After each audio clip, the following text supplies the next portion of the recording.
Hi, I'm Tom Payton, Director and Publisher at Trinity University Press. Thanks for joining us for the Maverick Book Club. As a nonprofit cultural and educational publisher, we are committed to an evolving agenda of work that engages, questions, and brings us together as community in increasingly productive ways. The discussion tonight revolves around the history and culture of tequila. We're joined by Chantal Martineau, author of How the Gringos Stole Tequila, the modern age of Mexico's most traditional spirit, and photographer Juel Salcido, author of The Spirit of Tequila, all moderated by Nathan Jarvis. Dr. Nathan Jarvis is a clinical assistant professor at the University of Houston's College of Hotel and Restaurant Management, with more than 15 years of experience in the hospitality industry. He created the first university-level course in the United States on tequila and mezcal production, dubbed the Spirits of Mexico class, in which students learn here and on-site in Jalisco and Oaxaca about the production, agriculture, sustainability, history, culture, and economy of these iconic spirits. He's the author of numerous journal articles and has contributed to 2 books. Additionally, he's the recipient of a distinguished doctoral fellowship and the Hilton College's Service Excellence Award and Teaching Excellence Award. He's also a member of our own UNESCO Creative City of Gastronomy Advisory Board here in San Antonio. So enjoy yourself, and at the end, don't forget to check out the book that we'll all be reading and talking about next month, Hometown Texas, by Peter Brown and Joe Hawley, moderated by none other than Bob Rivard. All books are available to you at a special discount using the link and promo code shown in the discussion, or visit us online at tupress.org to discover other books and events. But first, I hope you have your drink ready. I know we do. So please join me in toasting our Trinity authors and our new friend tonight, Nathan. Salud. Thanks again for joining us, and welcome to Nathan, who will introduce Chantal and Juel. Well, good evening. Thank you for that wonderful introduction, and I really appreciate being invited to moderate this session. This is a subject that I absolutely love. I think it's fascinating and clearly has impacted our culture and our economy here in San Antonio and in Texas. We have 2 wonderful authors this evening, and I'm going to introduce them. At any point as we go along in our session tonight, please, we want this to be interactive. So if you have questions, put it down in the Q&A function or the chat box. And as we go along, I'm going to do my very best to try to pull the questions and interject them into the conversation as we go along. If for some reason we do not get to your question, I'm putting my email in the chat right now. You're welcome to email me after the fact and hope to continue the conversation. So with no further ado, Chantal Martineau writes about wine, spirits, food, travel, and culture. Her work has been published in Bon Appetit, Vogue, Food and Wine, Departures, Savor, The Atlantic, Forbes, Financial Times, and more. She is the author of How the Gringos Stole Tequila, the modern age of Mexico's most traditional spirit, which chronicles tequila's coming of age here in America. She is also the co-author of a book on mezcal. Martineau is a Montreal native and currently resides in New York. Our second author, or photographer in this case, is Juel Salcido. He grew up with 1 foot in Mexico and the other in the United States, straddling 2 languages and 2 cultures.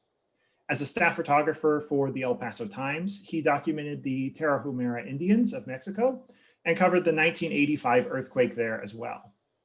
He has also traveled extensively in Latin America for USA Today and has received numerous awards.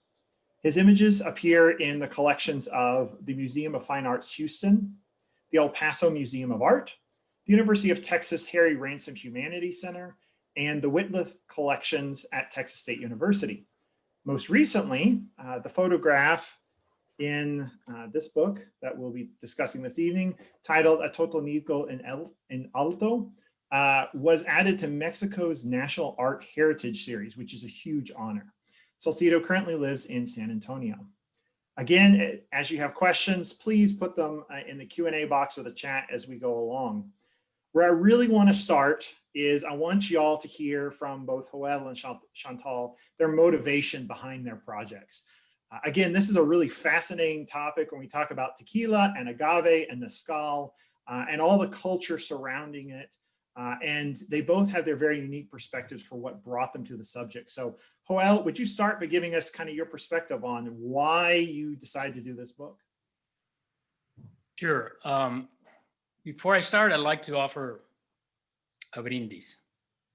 Un brindis a la vida, to life, y un brindis a aquellos que nos han dejado, those that have departed this last year.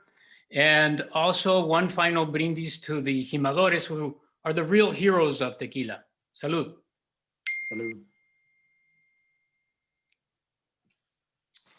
I usually start my introduction by saying, I'm Mexican, and this is where that picture of my family comes out. If you can see this picture, that little girl in the scarf is my maternal grandmother. And this is circa 1908, bordering the state of Durango and Chihuahua. And, I'm proud of this picture because that's who I am and that's where I come from. And in essence, we're a mestizaje. We're kind of the best of two worlds of, the Spanish world and the indigenous world. And I like to see tequila from that perspective. It's this hybrid mestizaje of two worlds coming together and creating this wonderful, wonderful experience. So I'm very proud of that. So that's the initial layer of what inspired me to go to tequila. Everything I've done since I left the newspaper business as a photojournalist on the border, everything I've done since it have been personal projects that, shed a warm spotlight into my identity as a Mexican, especially in this country. I like to emphasize the best of who we are. And tequila is certainly a subject that amplifies that. But to answer your question, how it all started was a blind tequila tasting. I'm not a tequila drinker. I was totally ignorant on the subject, in spite that I'm Mexican. I drank it. I participated in it, but I never really knew the essence of how tequila was made. So anyway, I'm invited to this blind tequila tasting. And as it turns out, the person conducting the tasting ends up being a master distiller for a major brand. And after the third shot, we start talking about bullfighting. And I'm going, what does that have to do with tequila? But as we continue in conversation, I told him, well, I have a series of bulls, a series of images of bulls or brave bulls from Spain that I've been working on for almost 10, 12 years. And I started showing him those pictures. And then he said, one of my best friends outside Guadalajara has one of the top breeding ranches for brave bulls. And I said, God, that would be wonderful. I could access that. So he's handing me his card. And as he's handing me his card, I just, it hit me like lightning. Is like, what do I really know about tequila? And as it turns out, at that moment, I like 80% or 90% of the population in America was pretty ignorant on the subject. So I said, well, before I go to your friend's, ranch, what if I go to your distillery and do a photo essay? And that was the whole mindset behind it. From that point on, I started researching, what tequila was, what books had been done on tequila. And at that point, there was not many books. There's a lot of academic books, there's a lot of recipe books, anthropological books on tequila, but there was no photo book, no visual story on tequila as in book form. So I said, in my mind, in my ignorant mind, I said, I'm just going to go out there and do, an essay, maybe get it published in the magazine, maybe not. But as I started doing research, I said, well, what if that doesn't render me a photo essay? What am I going to do? And I really, really was yearning to go back to Mexico because I am Mexican. I spent time there, as a child and so forth. And I want to see or rediscover Mexico from a child's perspective. Like, what was it still there? So I had a yearning curiosity to go back to, the highlands of Jalisco and experience that. So I had an agenda A and an agenda B, and the agenda B was a list of distilleries that I knocked on blindly. And if they let me in, they let me in. If not, I just kept going. So it was just a leap of faith. And then, that led to eventually to an exhibit. And from the exhibit, of which Trinity was obviously the champ. So that's kind of my story. This is the result. Yeah. Wonderful. Thank you. Chantal, would you share with us your thoughts behind on how you came to this project?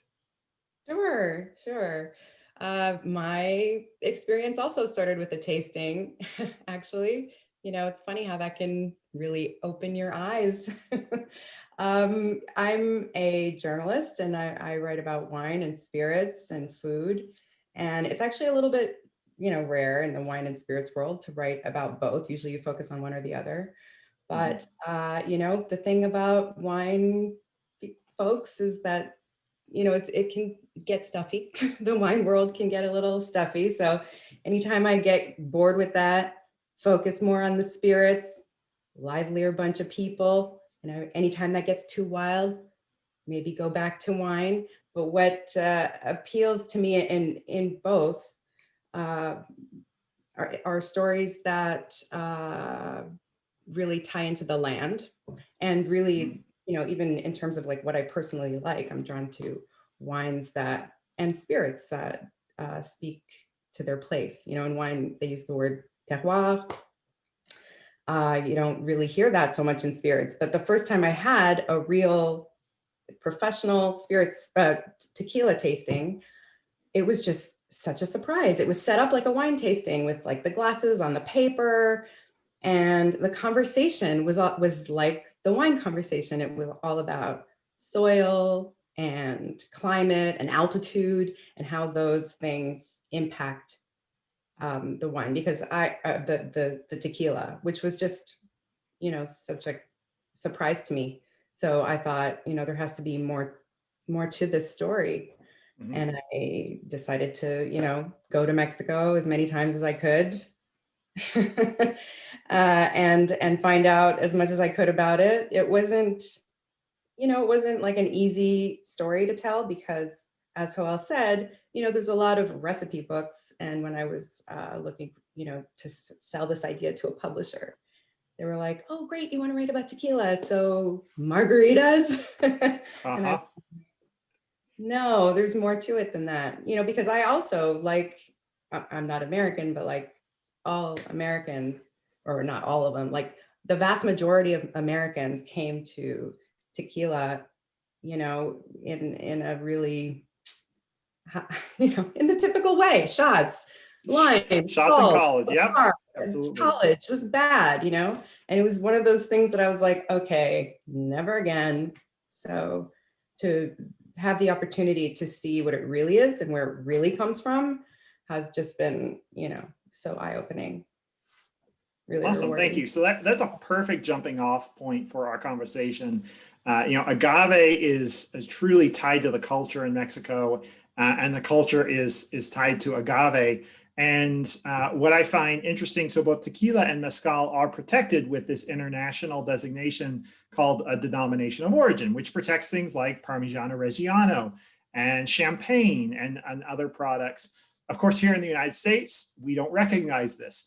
In the United States, we use trade agreements. So an example for tequila and mezcal is that we agreed to help protect the identity of tequila and mezcal, and Mexico agrees to help protect the identity of bourbon. We both recognize those products as being unique to those countries.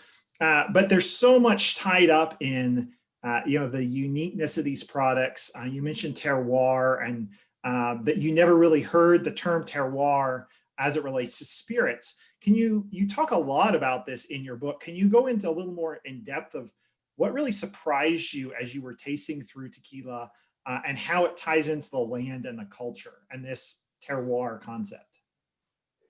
Yeah, well, it right away, let's go right into terroir. It's such a controversial subject, even in wine, and they debate it like nonstop. So in spirits, it's it's a little tricky, but the connection to the land is so there. And that's because of the plant, the agave plant. The agave plant, has, this really long history in the region that is now Mexico. And it's been used, for food. It's been fermented and it's been distilled for hundreds of years. And tequila, as Joel mentioned, it's a place, it's a town. Tequila, what we know now as tequila, the spirit, there was a time when it was just another mezcal. And mezcal is any spirit that's distilled from agave. And there are mezcals made all over the country. So tequila was really just the mezcal from the region of Tequila. Mm-hmm. And so when I was like tasting through all these different tequilas, that history is always kind of in the background. So the big sort of tie to the land is that there's this kind of mezcal made or this kind of spirit made in this area. But then within the area, there's like all this variation. There's the highlands, as Joel mentioned, there are the lowlands. And because the soil is different and the climate is different, you do see, differences between the spirits that are made, over here versus over there. The clay-rich soils of the South, versus like also the altitudes. Both regions are very high altitude, but the even higher altitudes of the highlands, they do bring about different flavors. It's really fascinating. Yeah, and I mean, I would even argue that part of it is just how long these plants have to grow, right? That have their roots in the soil for years. If you're making tequila, you're using Blue Weber agave, which has a maturity time frame of about 7 years. So imagine being a farmer and having to plant something and let it grow for 7 years before you get to harvest it. That's pretty insane to think about. And then when we talk about mezcal, a lot of those agaves, have a maturity time frame of anywhere from 10 to 30 years. So there's this really long time that these plants are in the ground, and that's a reason I think why you can taste terroir, particularly when we start talking about mezcal, but even in tequila, right? You can taste some of that soil. Well, these plants have to be tended for all that time frame, and honestly, if you walk away just having a greater appreciation of the people that are so involved in cultivating these plants and producing the spirit, I would consider this session a success for those of y'all who are joining us, because it's just really an amazing process, an amazing lifestyle, but also a really hard lifestyle to have to tend these plants for years, hoping that by the time you harvest them, the price of agave is high enough that you can make a living. Well, you got some really great pictures, and you got to talk to not only farmers, but some of the workers in the field. Do you want to show some of those pictures and talk about that a little bit?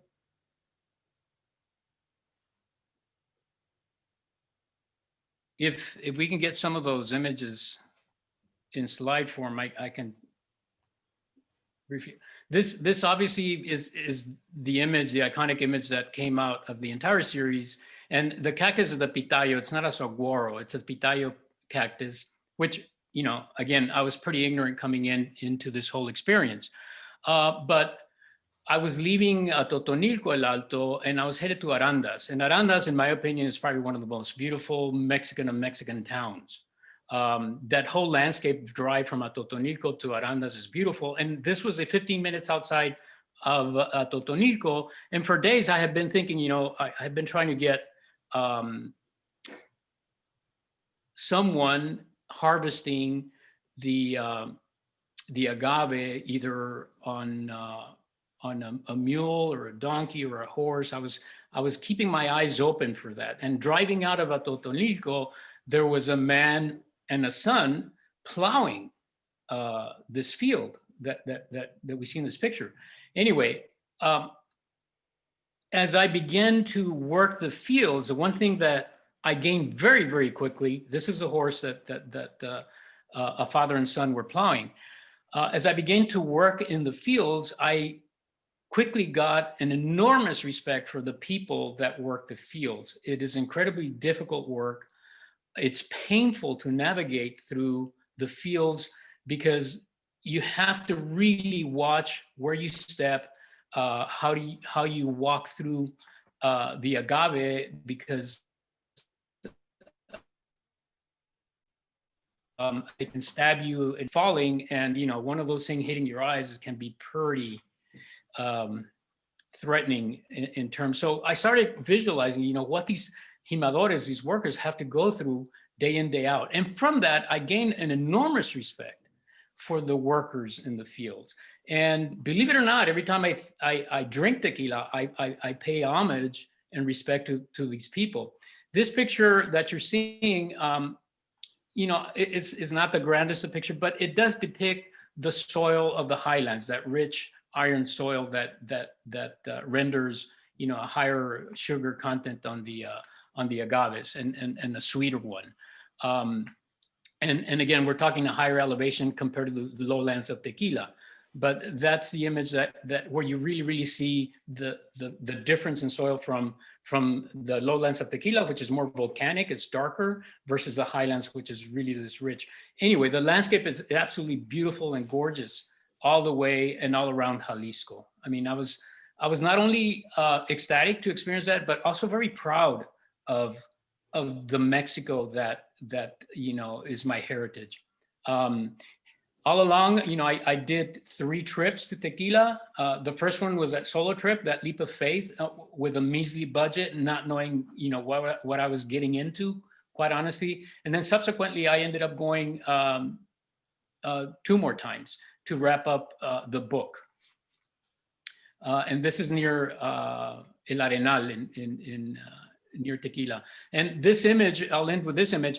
As I started visualizing, this was after a taquiza of the workers in the agave fields for Don Julio, and they built this fire pit, and they laid their comal on it, and they ate their tacos off of that. And this is right at sundown. But then I started kind of thinking, imagining, like, was this the way that the indigenous population discovered the cooking of agave? Was this it? Could this have been the essence of the beginning of cooking agave, the idea or the concept for that Mesoamerican, indigenous population 2,000, 10,000 years ago? I don't know, but it certainly it triggered that thought. Yeah, absolutely. Chantal, you talk about some of the cultural stories behind how cooked agave came to be. Do you want to share a couple of them as it relates to Juel's comment there? Yeah, I actually, as soon as you said that, Juel, I was thinking, is that how? Yeah, it's really evocative, that image. The history of agave in this region.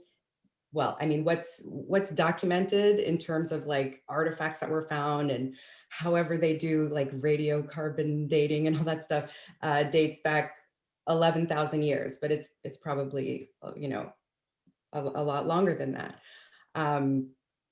It's one of the oldest farmed crops in the Americas. It's up there with corn and beans and squash. The Trinity, it's up there with as like, one of the oldest crops in the Americas. It was used, for food. You could cook it and eat it. The flowers, actually, if you're traveling around Oaxaca, you still find the flowers sold in markets. You can eat the flowers. The fibers were used to make clothing, to make beds, thatching for roofs.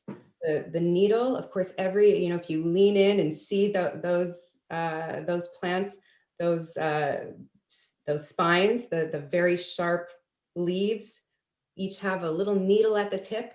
Those could have been used for sewing, for art. In fact, I did meet an artist, and again in Oaxaca.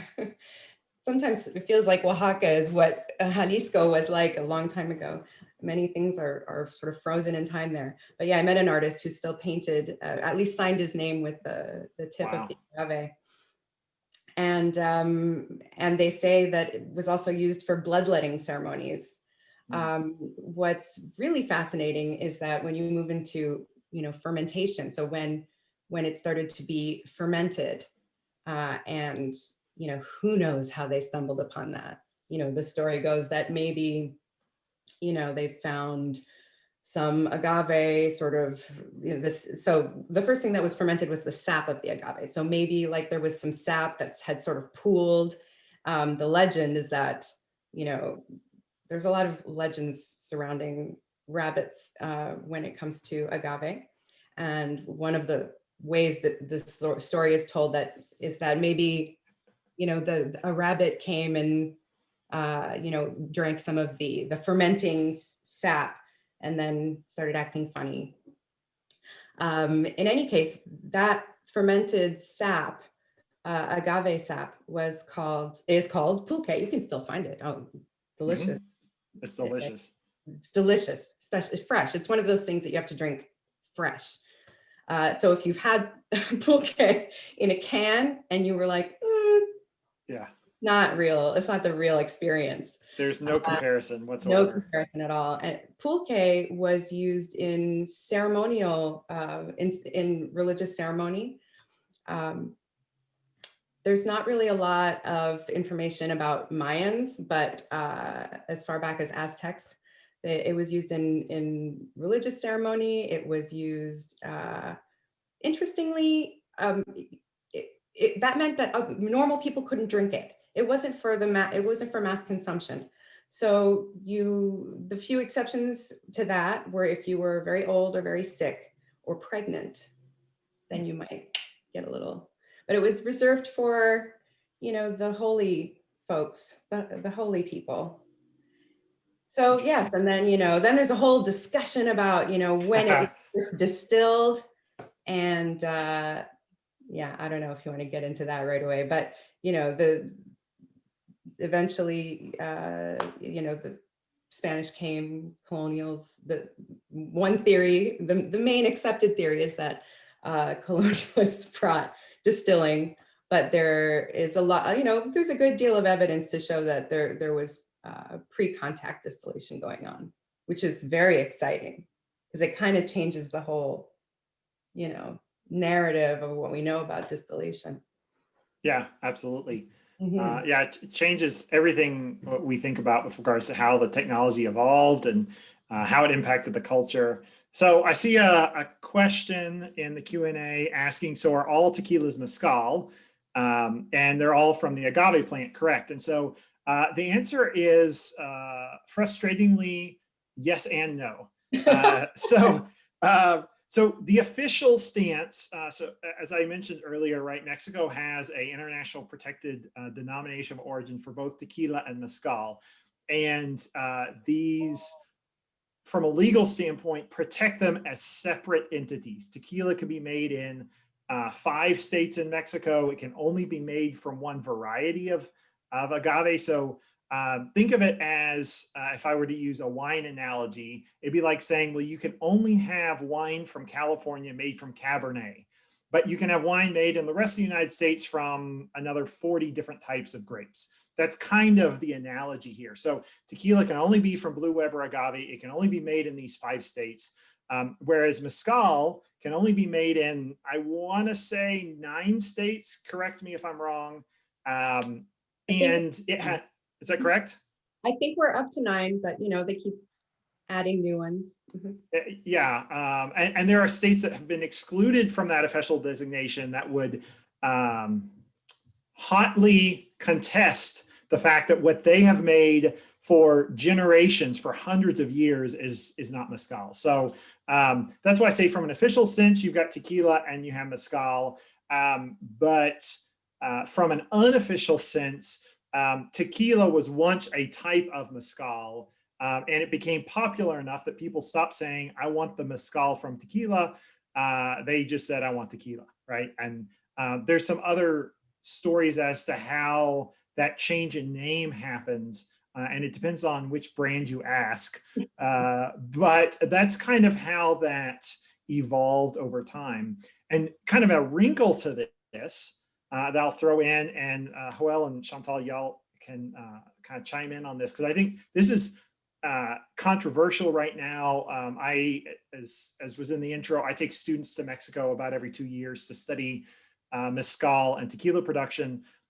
And because of the way the official mezcal regulation was written, there are some producers of mezcal that believe that that's not accurate. And so some of them have stopped calling their spirits mezcal, and they've started calling it and labeling it agave distillate, because they feel like that the official regulation has excluded historical producers that have been making these things for years. And in one sense, mezcal is, and I hope I don't offend someone by saying this, the way it makes sense to me is this is like, your uncle's homemade wine, right? That everyone in the family knows is amazing, and you have friends that want him to make some for them. And so it kind of becomes a regional or hyper local thing that everyone wants your uncle's mezcal or your uncle's wine. And that's kind of how mezcal is produced in these very small units in Mexico. Joel, Chantal, you want to weigh in on that? Well, for me, there's a side note, that I've always kept in mind, in that, as we know, tequila had tequila being a mezcal, or had a smoky flavor from the beginning. And I've always wondered, when did that disappear? And the closest answer I could get was somebody from Sausa told me that Mr. Don Sausa introduced the steam oven, at which point, this is late 1800s, at which point they started cooking, they stopped cooking the agave in a pit, which would give it inherently the smoky flavor. And then they switched, for production and volume, they switched to the steam, to the oven, the traditional oven, around late 1800s. At that point, the smoky flavor from tequila, mezcal, disappeared. And then it became what we know now. As we well know, there's a couple brands trying to bring that back, like Tequila Cascahuin has a tequila that brought that back into the picture, which I thought was pretty amazing. That's pretty interesting. Yeah. One of the trips I took to Tequila, and Joel, tell me if you've been to La Capilla, that No. bar. Okay, it's No. it's the oldest bar in Tequila, and it's mostly known for Don Javier, who presides over it, and he's this just beautiful man. He's like, he must be, oh gosh, like he was maybe 92 when I last visited. So in any case, he's just one of the loveliest people. And one of the times I was there, he had this bottle on his bar, and he was like, oh, somebody brought me this mezcal. I'm gonna try it. And it was like, he didn't have, they don't drink that in tequila. So it was kind of like, ooh. So he cracks it open and tastes it, and he goes, this is what tequila used to taste like. And I was like, wow, there it is right there. Okay. So yes, in mezcal country, which is the rest of the country, basically, and all the other states, basically, where they make mezcal, most people are roasting their agave underground still. And so you still have the smokiness that comes out. And then of course in tequila, they steam cook. So you don't have the smoke, but yeah, I just thought that was really interesting. That's an awesome story. I like to tell people, if you ever want to start a bar fight in a nerdy tequila or mezcal focused bar, you can claim either that mezcal is supposed to be smoky or that it's not supposed to be smoky. It doesn't matter which, because in meeting producers, owners of palenques, which is what distillers are called in Oaxaca, some of them claim that the smoke is integral and that the pit gives it that smoky characteristic. And I met others that claim, no, if you cook it right, even though it's cooked with wood in a pit, you will never taste the smoke, and all that complexity is just from the cooked agave. So I think that illustrates a great point that tequila and mezcal are not this one homogeneous product. There's such diversity when it comes to how producers make it and how they go about that process and what their end product is like. And unfortunately, we've lost some of that as commercialization has happened. And I know Chantal talks about this in her book. I think one of my favorite phrases from your book is Patron is the Starbucks of tequila. I laugh every time I read that. Well, okay. Yeah, I mean, you know what's funny is when the book first came out, it was like so controversial to a lot of people, even the title, you know, how the Gringos stole tequila. And, you know, of course, now, I mean, so the book first came out, the first edition was in 2015. And now everyone's a lot more comfortable with this idea of appropriation, of course. But at the time, it was like, are you suggesting that Americans have appropriated tequila? And I was like, okay. And this was another thing that was, you know, controversial, but that's because of it was dealing with big companies, both, you know, Starbucks and Patron, two big companies. The idea behind that phrase is that if you can remember the pre-Starbucks era, when like the only coffee you could get in an airport was Dunkin' Donuts, you know, or whatever. Sorry, oh no, all the Dunkin' people are going to get upset at me. I mean, you know, whatever. It was just like whatever, regular coffee. I know people love Dunkin' Donuts. But when Starbucks, you know, introduced lattes and espressos, you know, to Americans, it was new. And for a lot of people, it was like their first experience with fancy coffee. And since then, you know, I guess, you know, you started seeing Starbucks on every corner in New York City around, like, I want to say early 2000s. Mm-hmm. And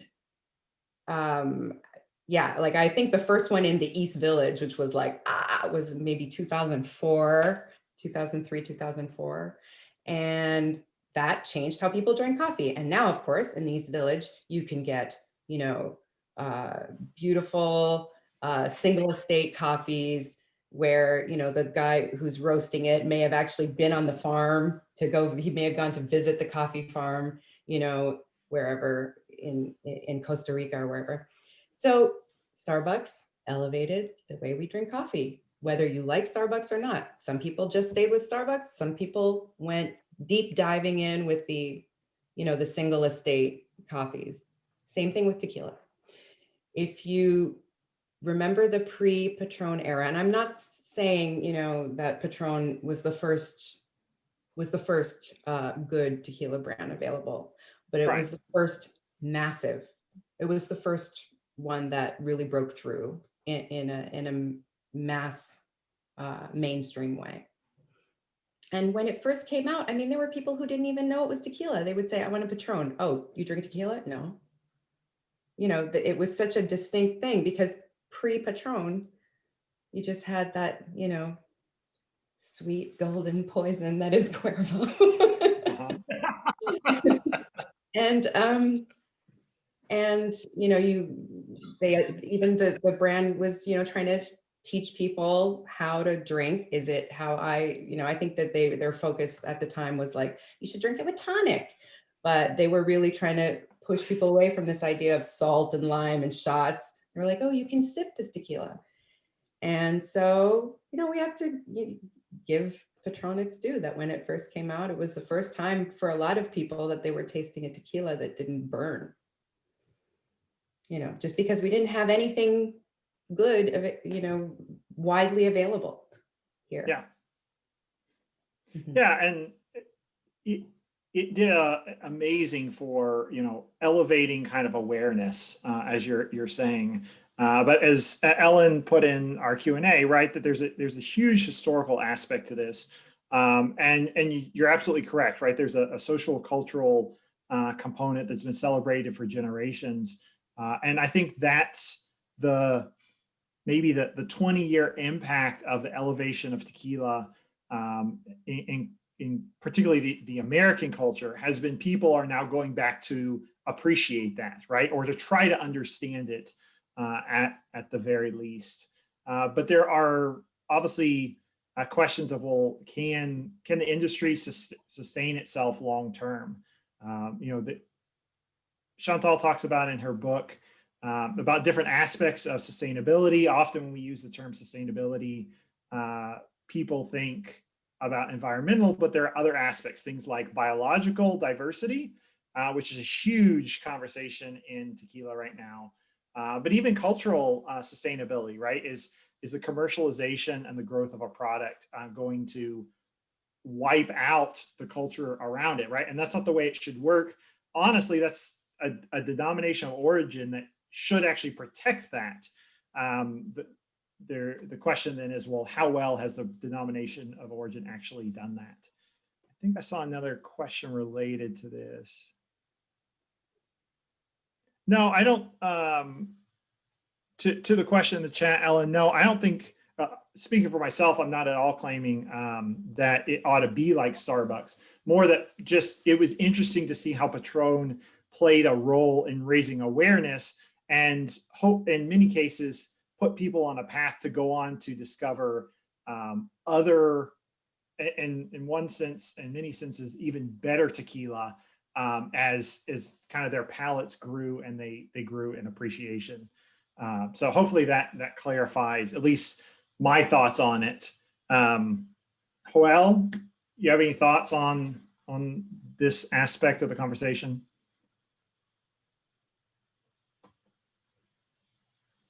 You're muted at the moment.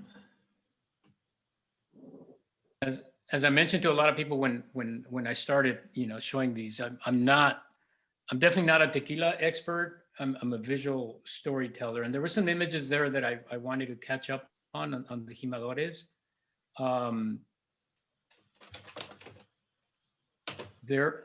So one of the things that I gained from this whole experience was this enormous respect for the workers. And in my opinion, the jimadores are the heroes of tequila, because they're the ones that are kind of doing battle with the agave fields.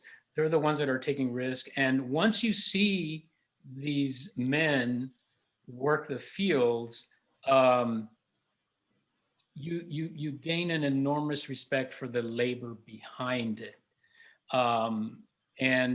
and what it takes to get that tequila to the bottle, to your glass. These next two images, they're somewhat, some are staged, some are not. This is not a staged image, although they're dressed the part. So one of the trips that I made, it was what the tequila industry wants you to see. This is what the traditional site or the traditional image that they want you to see. And I thought it was a fair image to put in the book, because that is kind of like the promotional advertising aspect of the tequila industry. And, at the core, it has an essence of historical context, but they are staged. So this image and the previous image and the next image that you'll see, I thought represented the marketing aspect of tequila and the cliche image of tequila. And I just duplicated because I thought it was relevant. And at the same time, it's beautiful, because, the early marketing drawings or pictures that you see of tequila are exactly that. And I wanted to duplicate it as a photograph, knowing very well that it's staged, knowing very well that it's part of a marketing, strategy. But it still historically represents the industry in one way or another. Again, they're staged, they're lit in some cases. In other cases, they're not. There's one more image that I want to touch bases. This is a very important image to me. I was in El Paso doing a presentation, and they said, is there a memorable moment that you had, during the 3 visits that I did to tequila to wrap up the book? And I was in the highlands in Arandas, and I was in one of the fields, and this gentleman here, his name is Lupito. At the time, I didn't know his name. So I saw him, his job was to gather the piñas, which are enormous, in weight, and size, but I saw him that he never picked any of them. He just rolled them and piled them up so that the younger men, the younger jimadores would load them up. So I took several pictures of him, and then I approached him and asked him for his name, and he didn't respond. And I said, whoa, that's interesting. Is he deaf? So I asked him again, and he didn't respond. So the jimadores that were around him, and at that time there must have been 8 of them. And once you're around jimadores, they're the men of men. I feel like a puny version of man amongst them, because they're incredibly built. They have incredible stamina, etc.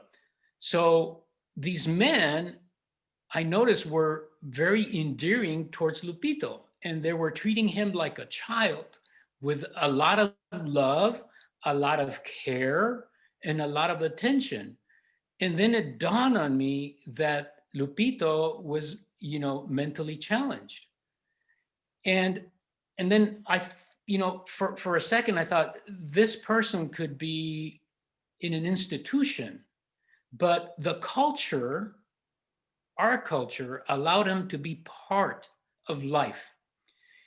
And he had this tiny role amongst these men that were treating him with so much love and so much tenderness that I almost cried at seeing that.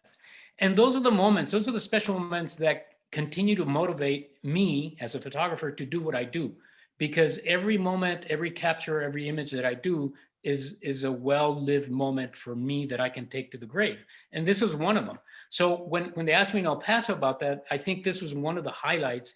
That was a very tender moment for me to live and experience that. Now, you're never going to experience that unless you do what I do to some degree. But those are the rewards that I see, and that's part of our culture, and I say it with a full heart and a lot of pride, and not what unfortunately has been on the media and pounded year after year through the media, because Mexico and Mexicans get a bad rep, and as a Mexican, that really it does piss me off, because I know my people. I know who they are, and we do have bad apples and so forth. But again, this image is exemplary of the character of Mexicans. It's a lot of love in that field that day.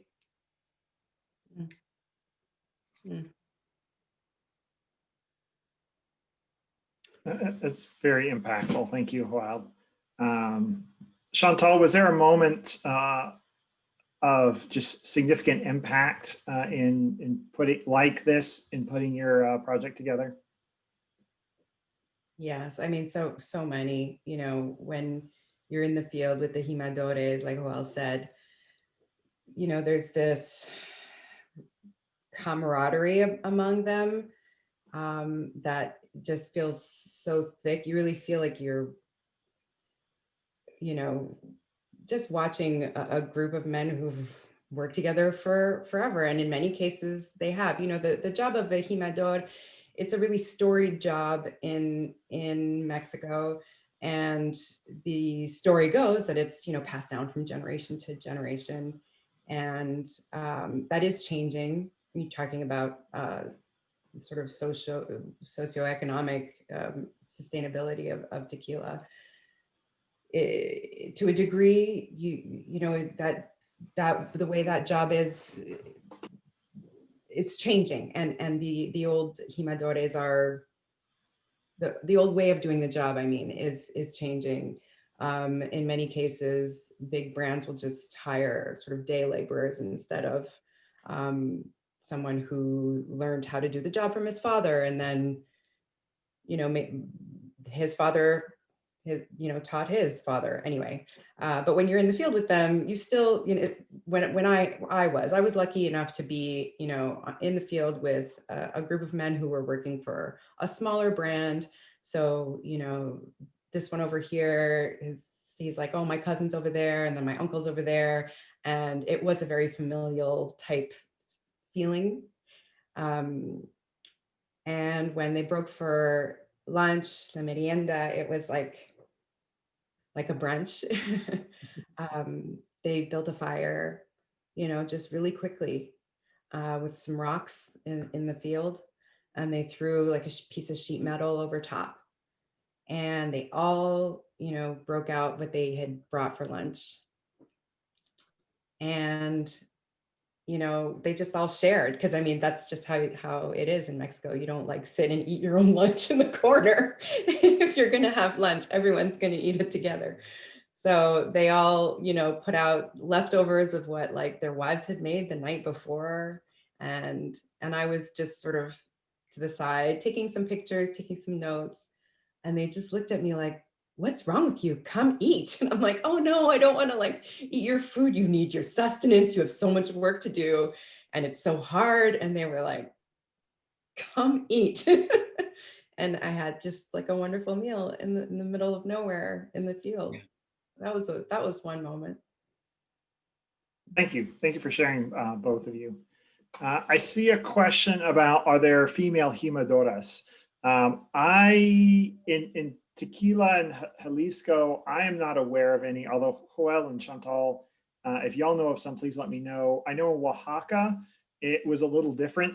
The harvesting agave was primarily done by the men, but it appeared from some of the conversations I had that some of the time there were teams where it was more like a family unit. And so there will be daughters and aunts and, working alongside. But Juel and Chantal, do y'all have any information about that?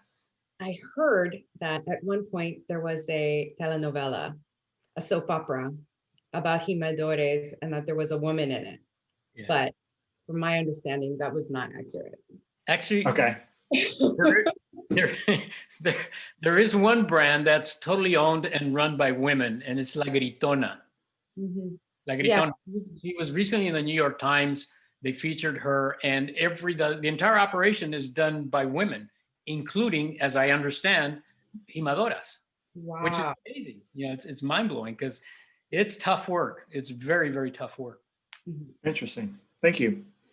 All right, we have some more questions. We're coming up to 8 o'clock, so I'm going to try to not go too long, but I want to make sure we hit all the questions. Carmen is asking, Joel, how long did it take from start to finish to publish your book? Well, my little adventure, again, it starts with a total ignorance on the subject. I come back with this body of work. I don't know what to do with it. And my first instinct is to get it published in Texas Monthly, because I've been a contributing photographer for them for a number of years.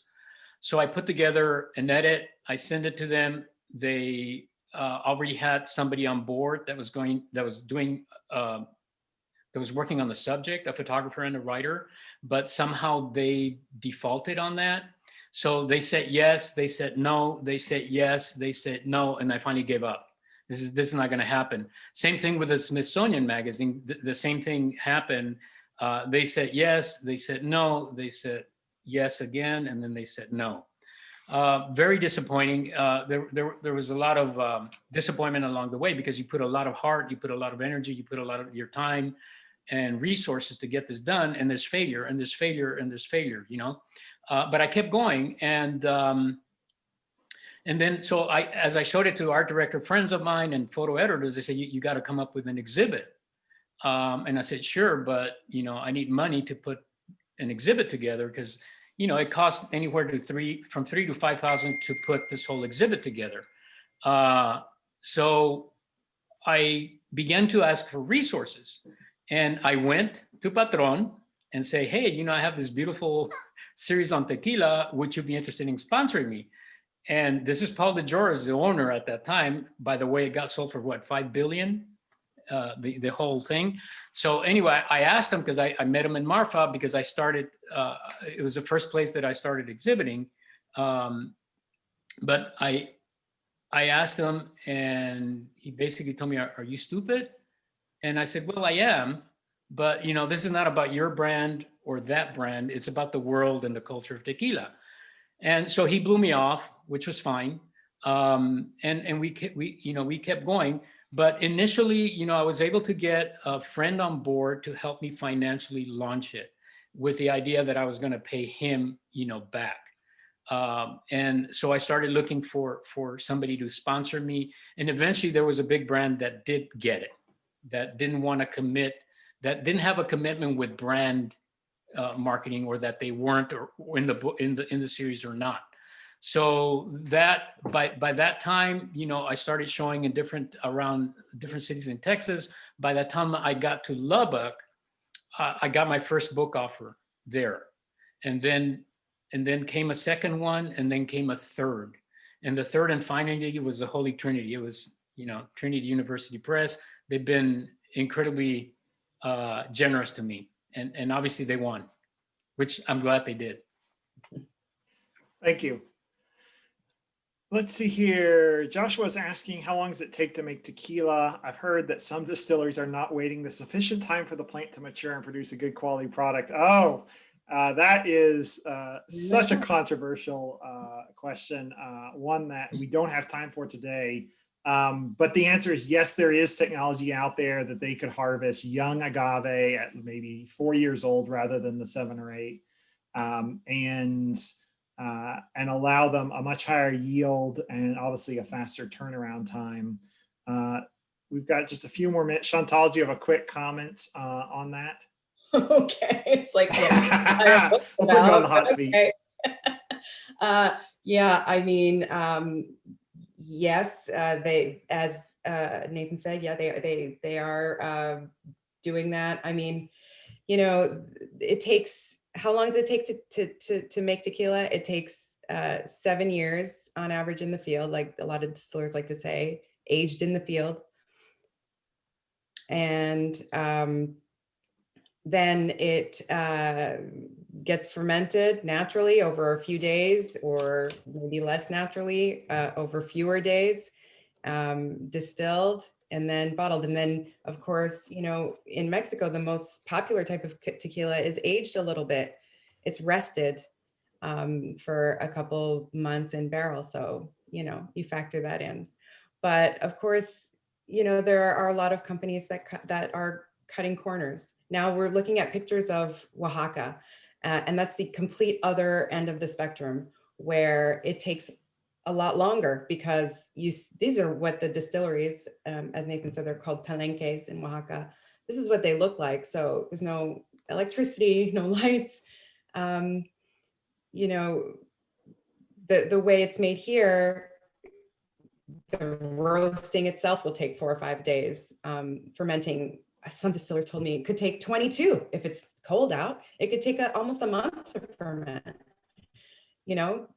So, and in terms of the actual agave, there are varieties of maguey, which is how they call agave maguey in that area.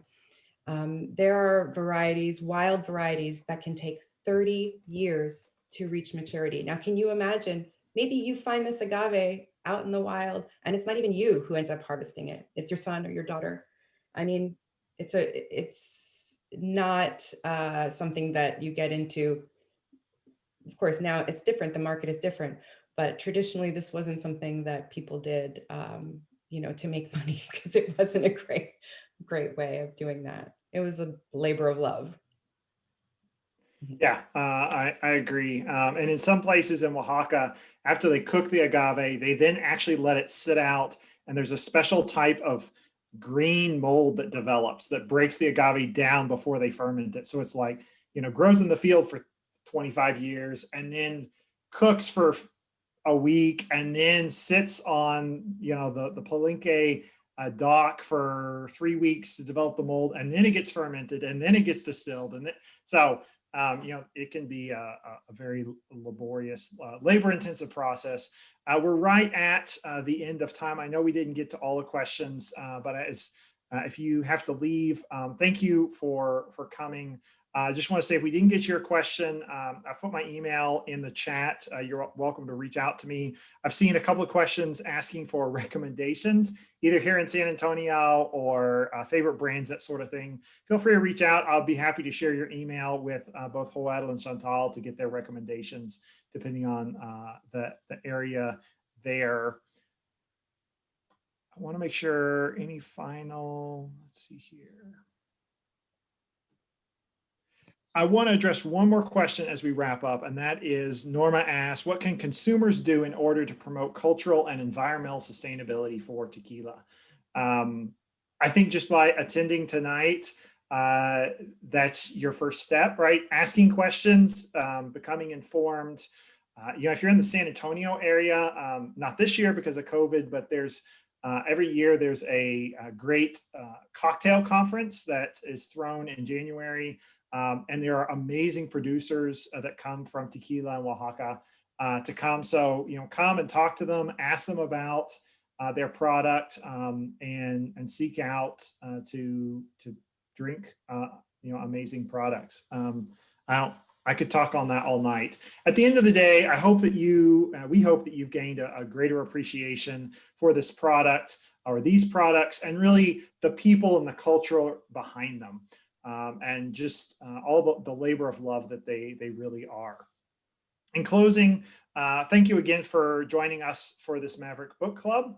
It's a monthly series from Trinity University Press discussing books that are shaping the narrative landscape of Texas. Next month, in February, will be a discussion of the book Hometown Texas by Peter Brown and Joe Hawley, photographs and stories that explore the people and landscapes of small town Texas, moderated by Robert Rivard. You can register now for the free event through a link in the chat, or go to tupress.org, and in the confirmation email, you can get a link with a promo code to buy the book at the special Maverick Book Club price. Y'all have a lovely evening. Thank you again for tuning in, and y'all take care. Go drink some great tequila or mezcal. Cheers.